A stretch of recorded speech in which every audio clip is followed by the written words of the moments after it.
Welcome back to my channel Afiza daily blog. আশা করি আপনারা সবাই খুব ভালো আছেন, আর যে যেখানেই আছেন ঈশ্বরের কৃপায় সুস্থ আছেন।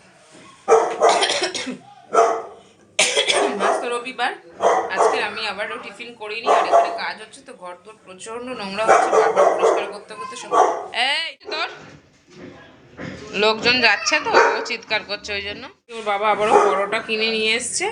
তো আমরা পরোটা খাবো, আর দুই মেয়ের খাওয়া হয়ে গেছে, ওর বাবা আসলে তারপর আমি আর ওর বাবা দুজনে মিলে ব্রেকফাস্ট করবো। 3:30 বাজে, এখন আমি সবাই স্নান করে উঠলাম। আজকে প্রচুর দেরি হয়ে গেছে, মেয়েটা কান ফুটিয়েছে তো বারবার ব্যথা ব্যথা করছে কাঁদছে, আর ওকে একটু ওষুধ লাগাতে হচ্ছে। ওষুধ বলতে না, আমরা ছোটোবেলায় লাগিয়েছি, আমার তো 3টে কান ফুটো করা আছে।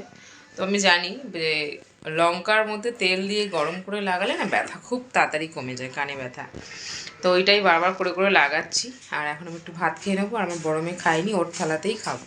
ভাত দিয়েছিলাম শুধু শাক ভাজা দিয়ে ভাত খেয়েছে, আর ভাত খাইনি। তো ওর থালাতেই আমি একটু ভাত নিয়ে নেবো আগে, তারপরে খেতে খেতে কথা বলবো। ভাত রেডি করে নিয়েছি, ভাত খাবো। আজকে না আমি শুধু শাক ভাজা করেছি আর চিকেন কষা করেছি, আর চিকেনটা একটু অন্যরকমভাবে করেছি, আপনাদের সঙ্গে আবার কিন্তু শেয়ার করব যে কেমন হলো খেতে না খেতে। প্রথমে তো আমি শাক ভাজা দিয়ে ভাত খেয়ে নেবো, আর আজকে কিন্তু খাওয়া দাওয়ার পরে আর শোয়া হবে না, তার কারণ খাওয়া দাওয়ার পরে আমাকে সমস্ত রান্নাঘরের কাজকর্ম পরিষ্কার করে নিতে হবে। আর এইবারে আমি আপনাদেরকে চিকেনটা টেস্ট করে বলবো। আর আলুগুলো না একদম খুব সুন্দরভাবে গলে গেছিলো, আমি সামান্য একটু জল দিয়েছিলাম। আর পেঁয়াজ ছাড়া তো আমার মাংস ভাত খাওয়াই হয় না। আর আমি এক হাতে ক্যামেরা ধরেছিলাম আর এক হাতে আপনাদেরকে দেখাচ্ছিলাম, তো আমার মুখ দেখে আপনারা বুঝতেই পারছেন যে চিকেনটা কতটা টেস্টি হয়েছিল।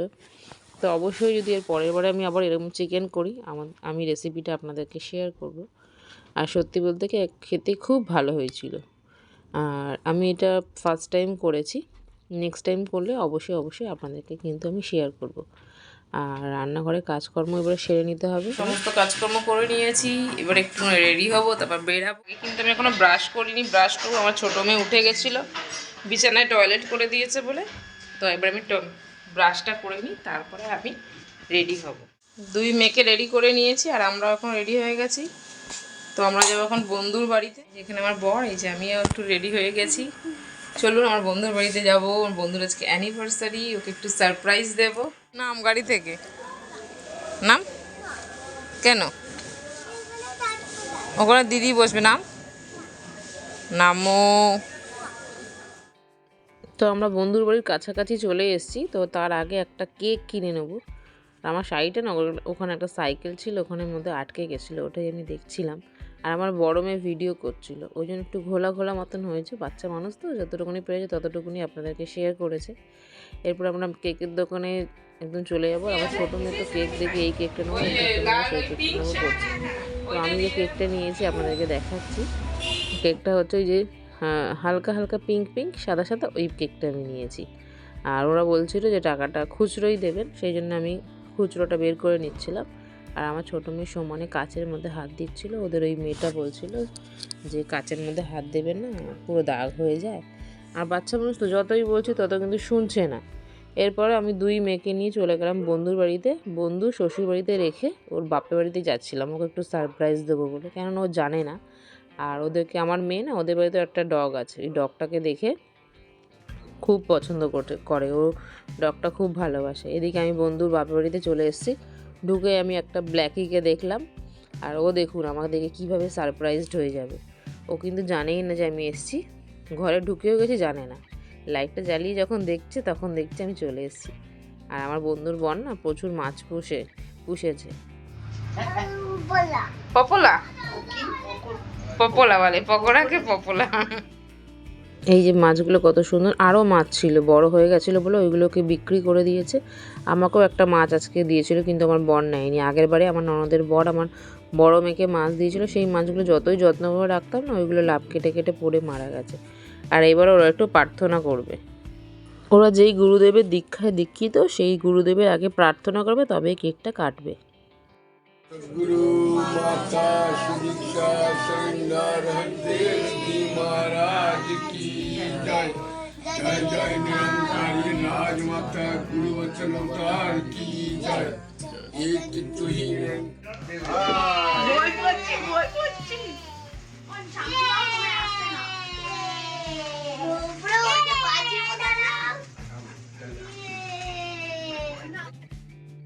আর আমাদের বাচ্চাগুলো যতই কেক খাক আর কেক কাটুক, ওদের যেন কেক কাটা আর শেষ হয় না। যারই জন্মদিন যায়, যারই কিছুতে যায়, ওরা আগে কেক কাটার জন্য চলে যায়। এই কেক কাটার পরে আমি আমার বন্ধুকে বলছিলাম যে আগে তোর বরকে খাওয়া, তো ও খুব লজ্জা পাচ্ছিল। তারপরে সবাই বলাতে ও শ্বশুর শাশুড়িও বললো, তখন ওরা একটু দুজনকে খাওয়ালো। এরপরে আমরাও সবাই মিলে কেক কাটাকাটি করে খাওয়া দাওয়া করে বললাম যে অনেকটা রাত হয়ে যাচ্ছে, চলে যাই। ও বলছিল যে খাওয়া দাওয়া করে যা, কিন্তু আনলাম না, তুই অনেক কিছু খাইয়েছিস আর রাত্রিরে খাওয়া দাওয়া করবো না। তার কারণ ঘরে আমার লুচি আছে, ওকেও রাত্রিরে এসে খাবার দিতে হবে। আর রাত্রিবেলা না ওইদিকে একটু ঠান্ডা ঠান্ডা ভাব, সেই কারণে আমরা চলে আসছিলাম। তাড়াতাড়ি যত তাড়াতাড়ি পারবো চলে আসার চেষ্টা করছিলাম। আর এদিকে আমার মেয়েকে জামা পরাতে গিয়ে তো ও কানের যেহেতু মানে কানটা ফুটো করা হয়েছে, সেহেতু ওরা খুব সাবধানে জামা পরিয়ে দিচ্ছিল। আর দেখুন মাসি আর বঞ্চির আদর। এরপর ও দিদি একটু কোলে নিল। হ্যালো দিদি ওর জন্য ছটপট আমরা বন্ধুর বাড়ি থেকে চলে এসেছি, এখনও মুখ হাত পা ধুইনি।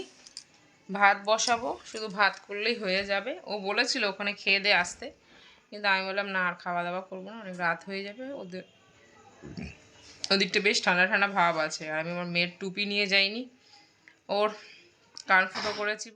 আজ তো ব্রিগেড ছিল, তাই বাজার হাট খুব একটা ভালোভাবে খোলেনি। আমার বর গেছিলো দুটো মালা আনতে, মালা পরালে ভালো লাগতো। আর আমার বরের তো যাওয়ার কথাও ছিল না, আমার আর এক বান্ধবীর যাওয়ার কথা ছিল ওদের বাড়িতে, কিন্তু হঠাৎ করেই ওর একটা কাজ পড়ে যাওয়াতে ও যেতে পারলো না। তাই আমাকে বলে যে তুই দেখ যেতে পারলে। তা আমার বরকে বললাম, আমার বর বলে ঠিক আছে, রবিবার তো ছুটি ছাটা দিন আছে, তা চলো। ওদের একটা মেন আমাদের সমস্যা, বাইকে করে এখন 4 জন যাওয়াটাই হচ্ছে একটা বড় সমস্যা। কথা বলতে বলতে আমার এদিকে খেয়াল হলো আমার মেয়ে এখানে বোতলটা রেখে গেছে আর জল পড়েছে, ভাগ্যিস অল ক্লাবটার মধ্যেই পড়েছে। আর বিছানা কাতা আমি কিছু পরিষ্কার করিনি, চলে গেছিলাম জানেন তো, তাই মালা আর নেওয়া হয়নি। আমার বর গেছিল টালিগঞ্জে মালা আনতে, কিন্তু মালা পায়নি। তার কারণ বাবা বললো যে মালা বসেনি, যারা বিক্রি করে আর কি, তারা ব্রিগেড গেছে হয়। তাই আমি বললাম যে তাহলে ওদের যাওয়ার সময় চৌরাস্তা থেকে নিয়ে নেব, কিন্তু চৌরাস্তাতেও পাইনি। চন্দ্রমল্লিকার মালা পাওয়া যাচ্ছিলো, কিন্তু রজনীগন্ধার মালাগুলো ছোট ছোট, ওই জন্য আর মালা নিইনি, এমনি সেলিব্রেট করলাম। ওইটুকুনি সময় কিন্তু ভালোই আনন্দ করেছি। ওর বলে না, যে কোনো মানুষকে যদি অল্প কিছু দিয়েও আনন্দ অনেক করা যায়, তো সেই রকমই। ও জানতোই না যে আমি যাব। কাকিকে বলেছিলাম, আর মানে ভাগ্য বলবো না কি বলবো, আজকে কাকিরও কাজে যাওয়া হয়নি, কেননা ব্রিগেডে সব বাস টাস সব নিয়ে চলে গেছিলো, ওই জন্য ওখান থেকে বাস টাস কিছু পাইনি বলে কাকিও আজকে কাজে যায়নি। তো যাই হোক, আপনারা দেখুন আর অবশ্যই চ্যানেলটাকে সাপোর্ট করুন, কারণ আপনাদের সাপোর্ট ছাড়া তো আমি কখনোই এগিয়ে যেতে পারবো না। আর ও আমাদের চা, বিস্কিট, চিকেন পকোড়া আর মিষ্টি ও খাইয়েছে, অনেক কিছুই খাইয়েছে। আর আমাদের বেশি খিদেও নেই, অল্প একটুখানি অল্প অল্প করে ভাত খাবো। ওর মেয়ে তো বলছে কিছু খাবে না। তো আজকে আমি ব্লগটাকে এখানে এন্ড করছি। ভালো লাগলে লাইক কমেন্ট শেয়ার করুন, চ্যানেলটাকে সাবস্ক্রাইব করে আমার পাশে থাকবেন। আজকে গুড নাইট, সবাই ভালো থাকবেন, সুস্থ থাকবেন, বাই বাই।